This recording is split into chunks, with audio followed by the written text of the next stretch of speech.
Was the worst year for a lot of us for our mental as well as physical health. So joining us this morning is best-selling author, coach Lisa Goldenthal. Hello and welcome. I'm Lisa G, your host. You're at the top of your game, yet the game is changing faster than ever. Strategies that got you here aren't the ones that'll keep you here. The pressure is relentless, and the fear of obsolescence looms large. That's why I'm here. Welcome to the new podcast series, Disrupted: How to Be Gritty and Unlock Performance in Business, Mindset, Wellness, and Success to help you master disruption. Thanks for coming, and I'll see you soon.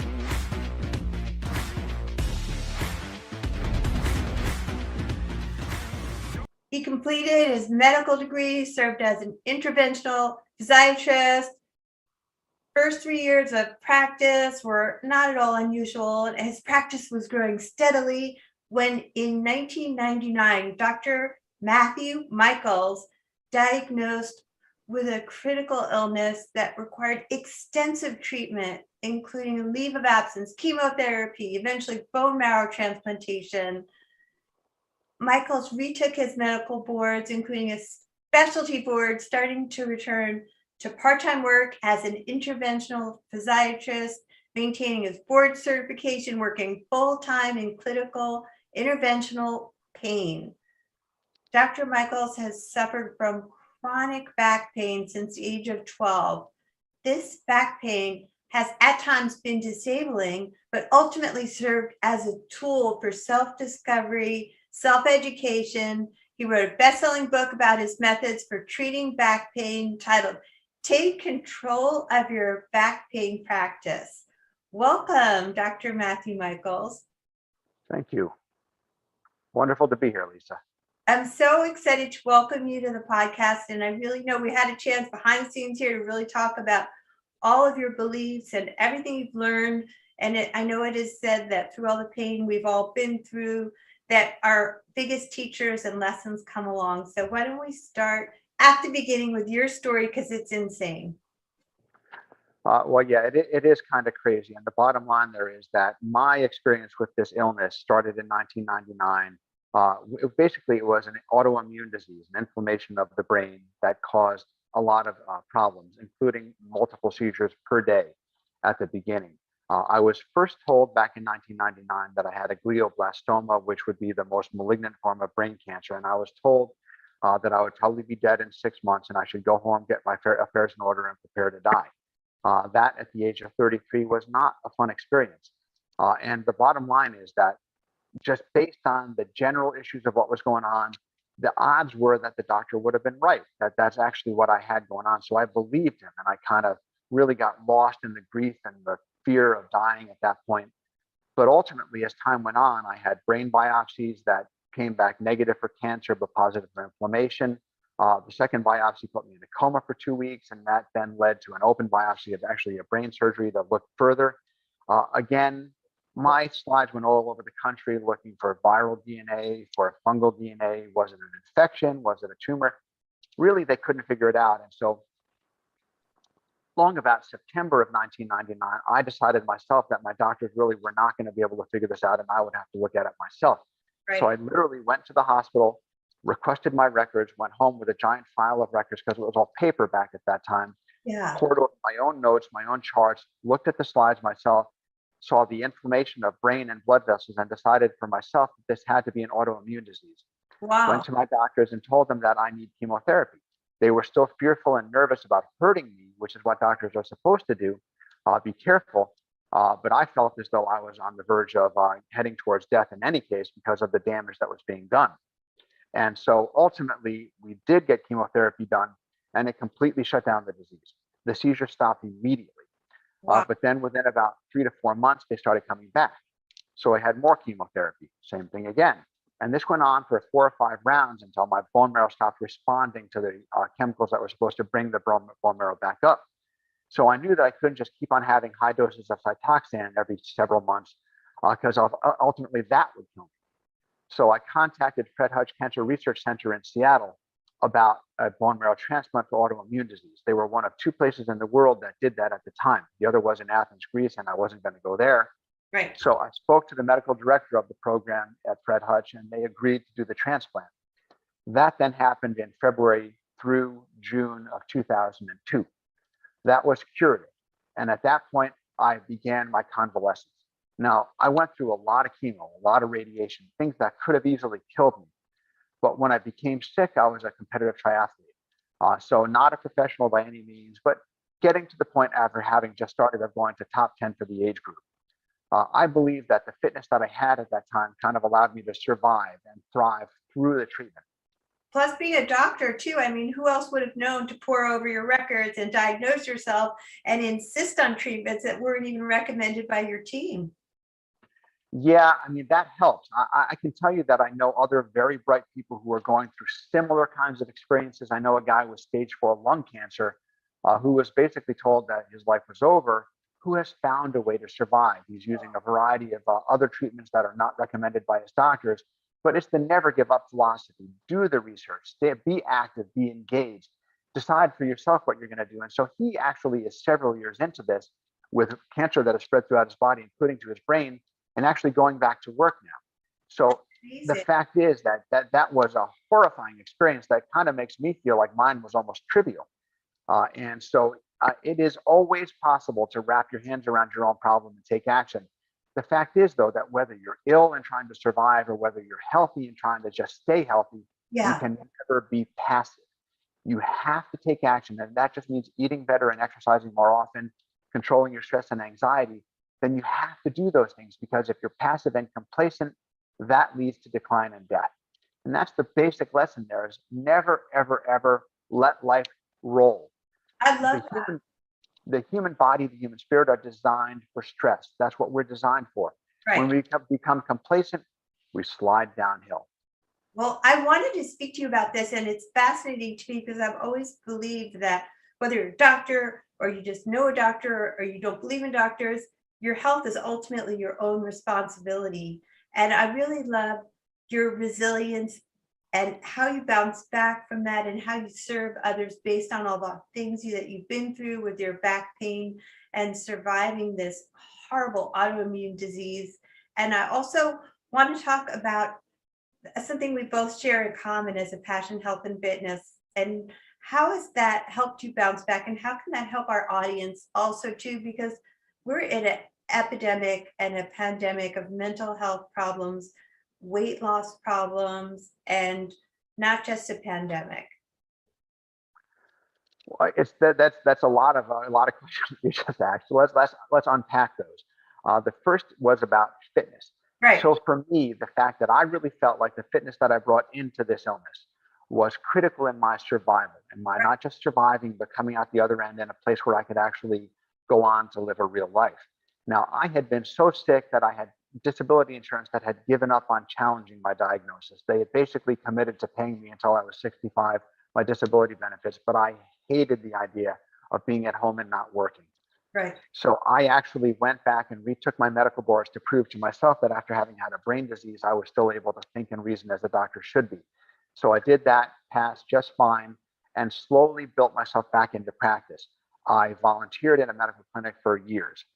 Finally went back to full-time work in 2008 and slowly progressed from there. But at the same time, I was back to racing a duathlon in 2004. Sorry about the cat. And so I love it.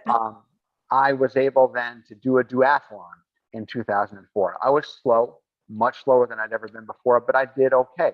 I finished the race and I did a reasonable time. So to me, that notion of getting back to fitness satisfied a lot of my anxieties about my future, because of course, radiation and chemo can cause health problems long term. So I wanted to make sure that I was ready for the next storm to come my way, because there's always going to be another storm. So my goal that I set at that point was that I was going to do Ironman. I had not done Ironman before the illness. I was going to do it after the illness. And that finally did happen in 2012, actually. So exactly 10 years after the transplant, I did an Ironman. And that was a spectacular experience emotionally and physically, et cetera, to allow me to get back to a place where I feel like, okay, now I'm truly recovered. Now, whatever comes next is what comes next. It's not what happened before, because I've recovered from that. So I love the mental health bonus that you get from physical health, because once you can do the hard things, it helps build your self-confidence and self-discipline, which you always had, that no problem. But once you know that you can do an Ironman, doesn't it seem like the sky's the limit? Well, it does, and I can tell you that I'm not fast. My talent is for tolerance of pain, right? So it was just You're the pain tolerator. just slogging through, basically making it happen regardless of how much it hurts. And so that was my experience with Ironman. It was not like exhilarating because I wasn't flying through, I wasn't racing, I was participating. Really, is what it comes down to, which is the truth for most people who do Ironman. And so that specific factor played a role in how I've lived my life. That has led to all the other philosophies that have led me to where I am now.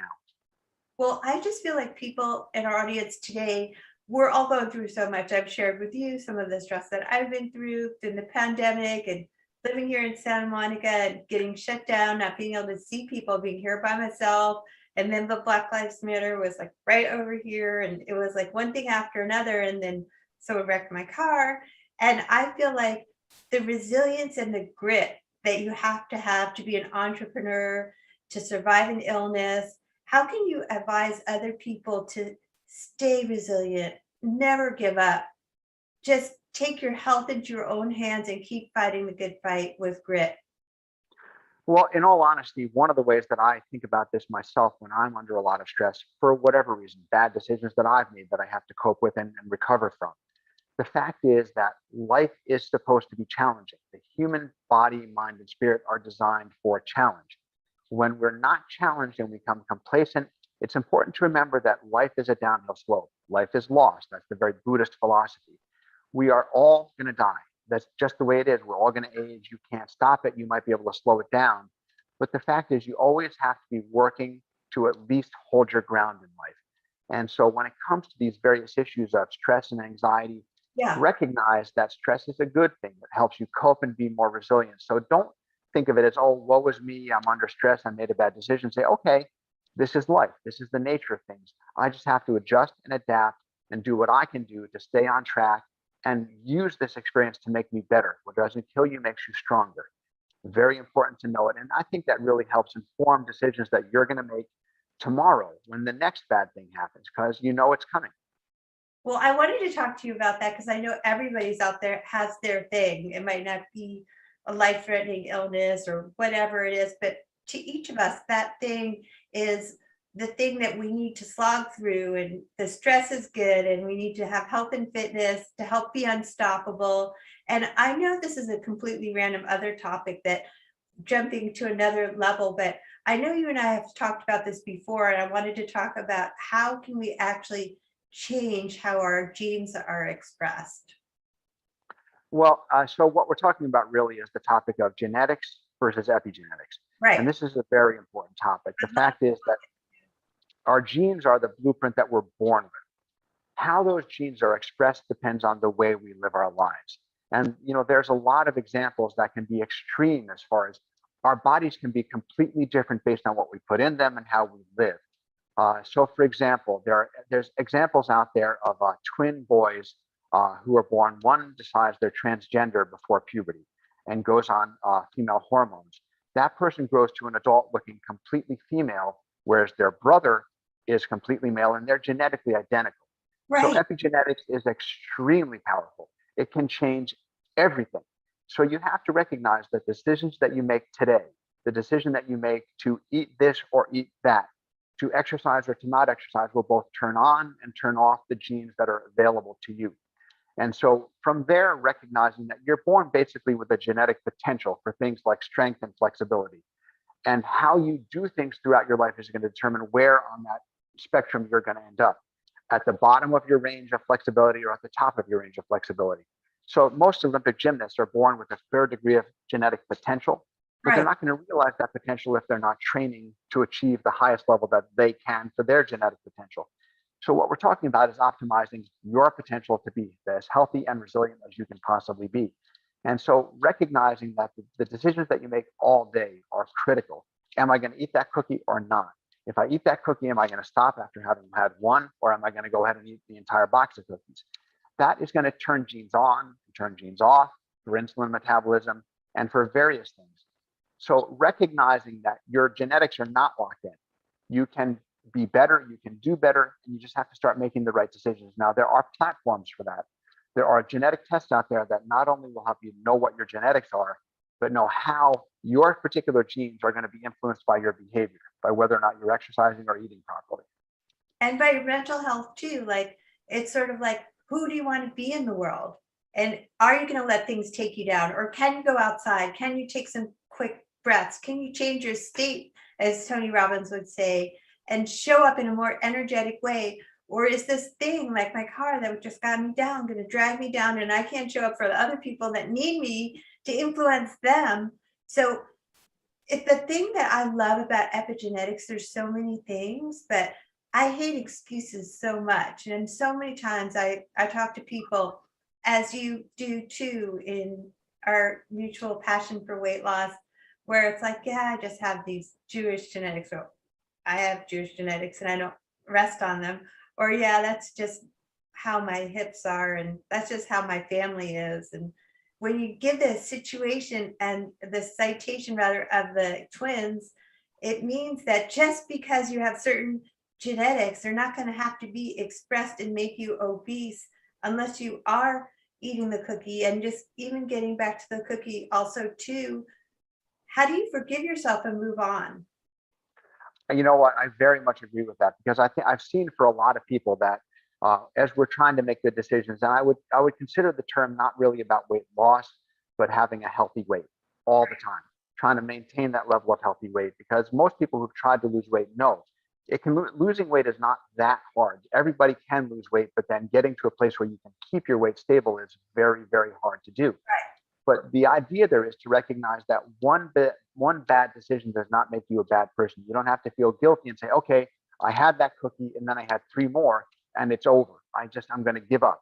Don't do that. We're human. You're going to make mistakes. Say, okay, I had the cookies, but one decision I'd like people to make is, okay, I ate a cookie or I had a bite of a cookie. And you know what? It was okay. It wasn't awesome though. Bottom line is, if you really want a cookie, go to a bakery, get a fresh chocolate chip cookie and eat that cookie, so that it's an experience, a wonderful, pleasurable experience, and not just a Chips Ahoy, right? Not just some prepackaged cookie that is really not a great experience that you're just eating because it's there. If you want something sweet, do it.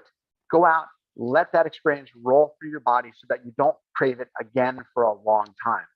We're not going to be perfect. That's not going to happen. You're going to make mistakes. You're going to make bad decisions. And sometimes having that one awesome cookie is a good decision because it can let you de-stress, but then move on. Don't feel guilty about it. Get back on track immediately. I don't believe in guilt. I think it's a waste of an emotion. It's like, it just because you ate the cookie doesn't mean you have to eat the whole box. Just because you ate the whole box doesn't mean that you're going to be fat for the rest of your life.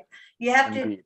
to do the Fido thing I mentioned on my live the other day. Forgive it, do over.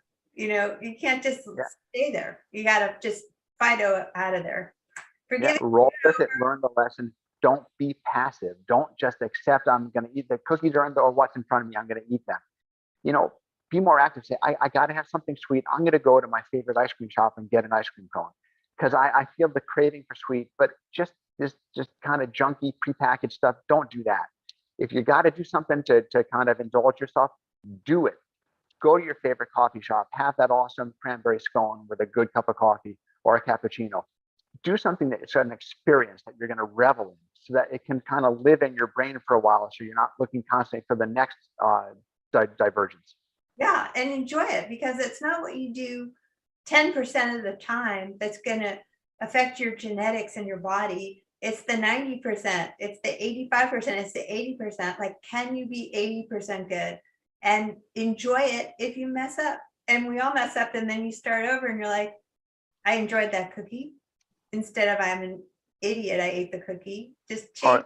Yep. I'm eating this cookie and it's awesome. The chocolate's gooey, it's hot, it smells amazing. I just love it. And I'm really just get that experience in your brain so that you don't need it again in 5 minutes or 5 days, that you can put it aside and, maybe plan on doing that once a month.